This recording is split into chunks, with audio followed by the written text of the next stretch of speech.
Así iniciamos en clave mediática para conocer la actualidad que hace noticia. Este es un análisis editorial a la realidad reflejada o que intentan reflejar los diarios, los portales, las redes sociales y también los diversos y variados canales de comunicación. Vamos a empezar por las portadas de Ecuador. Aquí hemos hecho un collage, para decirlo de alguna manera, sobre el reflejo de la prensa de lo ocurrido el día de ayer. Y basta ver los titulares para entender cómo la prensa, como le llaman acá, pautada, oficialista, gobiernista, se asume como parte del discurso y del relato político del gobierno del señor Guillermo Lasso Mendoza. ¿Qué pasó ayer? Presentó su informe a la nación, pero ayer también hubo, obviamente, un aniversario, el bicentenario de la batalla de Pichincha. Sobre eso, ni una sola línea, salvo lo que dice el comercio, que coloca al alcalde usurpador del cargo, el señor Santiago Guarderas, que no fue elegido para alcalde, obviamente, pero que usurpó el cargo. Dice, desfiles y actos cívicos marcaron el bicentenario. ¿Qué? ¿Pero qué marcaron el bicentenario? Pero bueno, volvamos al señor Lasso. El comercio. Enfrentamos nuevos enemigos que no respetan leyes ni fronteras. El Universo. Lasso pide a la Asamblea trabajar por consensos mayoritarios. La Hora. El segundo año de Lasso inicia con pedido de conciliación.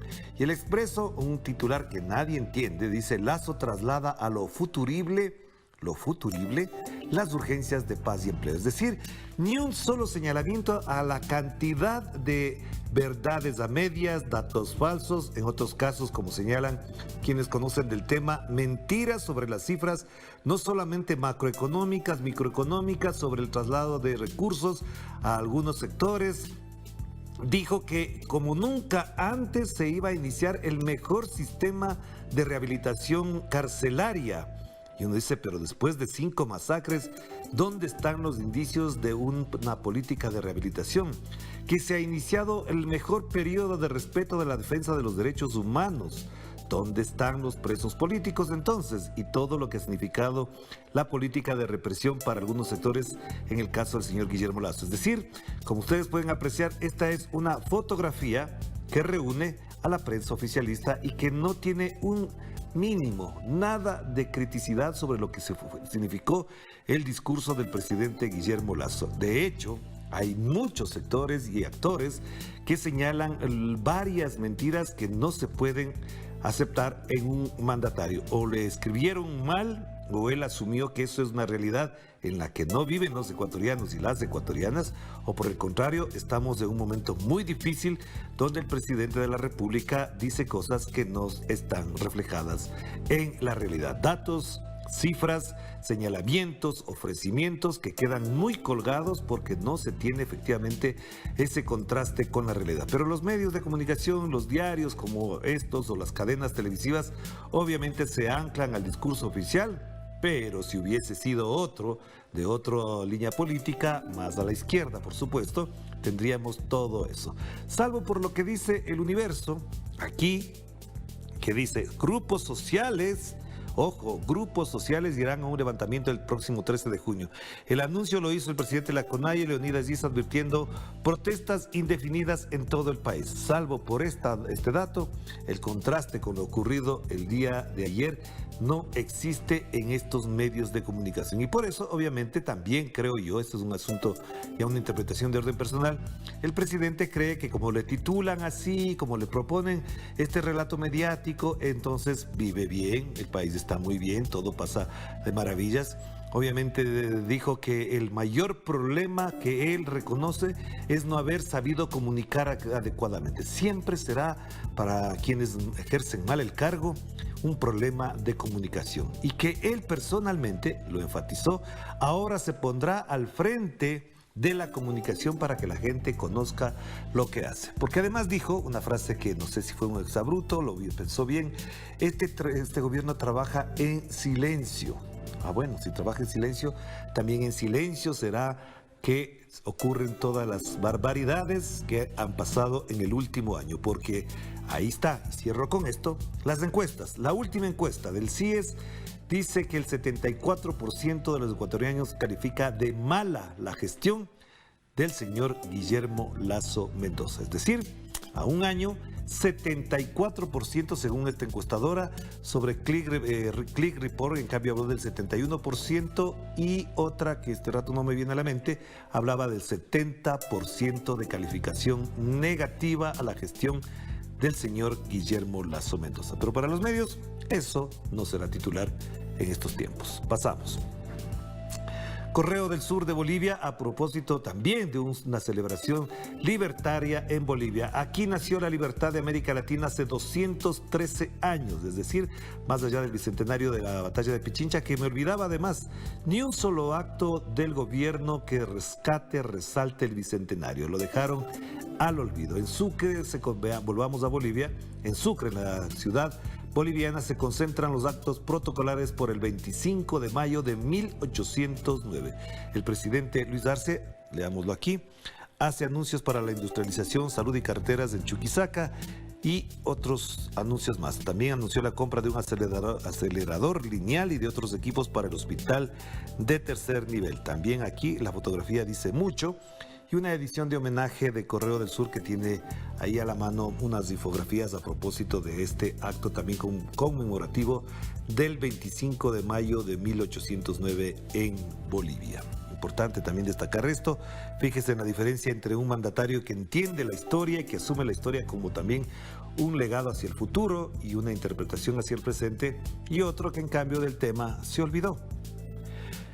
Y pasamos a últimas noticias de Venezuela, de Caracas, en este miércoles 25 de mayo. La voz de Venezuela resonará en la cumbre. El presidente Nicolás Maduro dijo que en Washington le tienen terror a los bolivarianos.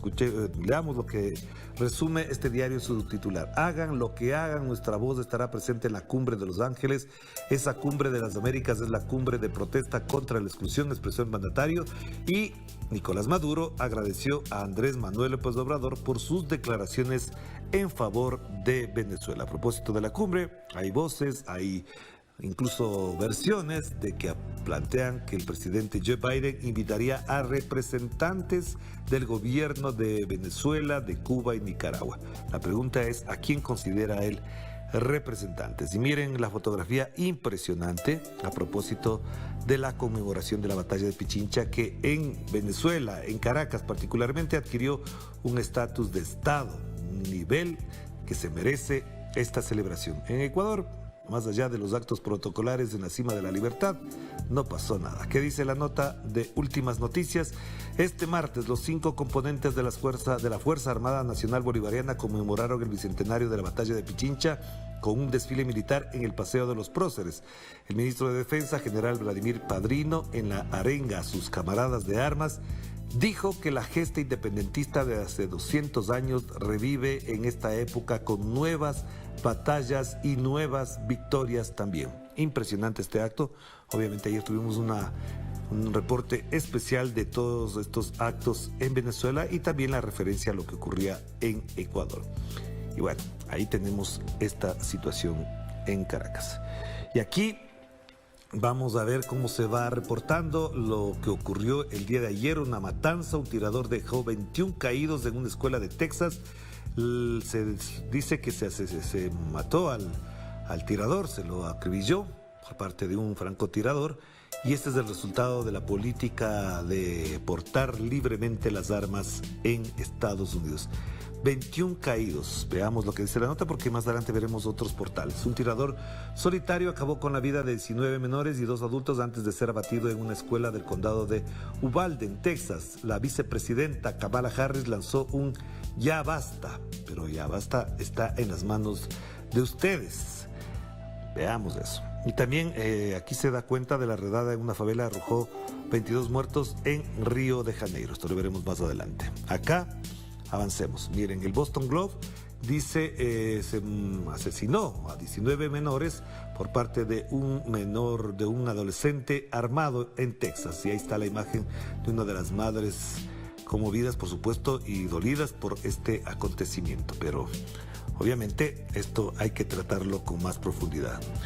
El portal de Telesur también aborda este tema, y una de las cosas que se ha comentado y que se ha planteado es: si el señor Biden, que salió a quejarse al decir basta ya, como Kamala Harris dice que ya basta del uso de armas, ¿por qué él critica el uso de armas en Estados Unidos y al mismo tiempo se aprueban 40.000 millones de dólares para comprar armamento y entregarle a Ucrania. Si ustedes creen que no debe haber armamento para matar a menores ni nada, no le den tanta plata al señor Zelensky para que mate a civiles en Ucrania, a rusos que viven, por supuesto, en territorio ucraniano o en esos territorios que se han independizado de Ucrania. Entonces, por un lado, se quejan de que se matan entre estadounidenses y por otro lado, envía 40.000 millones de dólares a Ucrania para compra de armamento. ¿Qué dice la nota de Telesur? La ONU lamenta el tiroteo en Estados Unidos que dejó más de 20 muertos, 21 en realidad. El presidente de Estados Unidos, Joe Biden, lamentó el tiroteo y se pronunció sobre la legislación del control de armas. Debería haber también una legislación para impedir que se exporte armamento a otro país y así pacificar nuestro planeta. El presidente chino ampara la labor de su país en materia de derechos humanos. Estados Unidos reporta más de 200 tiroteos en lo que va del año 2022. Ojo con esta cifra que no se nos escape. 200 tiroteos en lo que va del año 2022 en Estados Unidos. Si esos tiroteos ocurrieran en otro país, seguramente Estados Unidos diría hay que invadir, hay que pacificar, hay que garantizar la democracia, la vida en otros países. Pero se trata de su país. ¿Quién invade Estados Unidos? Pues tendría que ser Estados Unidos mismo el que resuelva sus problemas, porque ahí resuélvanlo ustedes. No somos como Estados Unidos que nos metemos en otros países. Y aquí suben a 22 los muertos por operación policial en Río de Janeiro, la última cifra que se conoce sobre el tema. Pasamos la misma información en la agencia EFE. Un estudiante mata al menos a 19 niños y un profesor en un colegio de Texas. Son dos en realidad los asesinados. Y aquí miren la frase del señor Biden. ¿Cuándo nos plantaremos ante el lobby de las armas? Usted tiene el poder, señor Biden. Usted es el presidente. Tiene todo el poder, tiene todas las armas, tiene todas las herramientas. Párese, plántese frente al lobby de las armas. Paren las masacres en Estados Unidos. 200 tiroteos ya es una cifra demasiado grande como para hacerse de la vista gorda con respecto a estos temas. Y cerramos también, RT dice al menos 19 niños y 2 adultos mueren en un tiroteo en una escuela primaria de Texas. Esto es lo que se ha destacado. Obviamente es una tragedia, es un drama sin precedentes. Bueno, en Estados Unidos sí hay muchos precedentes, ¿para qué más? Y la viruela del mono, según Radio Francia Internacional, en Francia vacunará a quienes hayan tenido contacto con casos positivos. Cada día crece el número de contagios con esta denominada viruela del mono y hay atención y hay preocupación en Europa alrededor de todo esto. Y hagamos la pausa, enseguida volvemos con más de Enclave Mediática.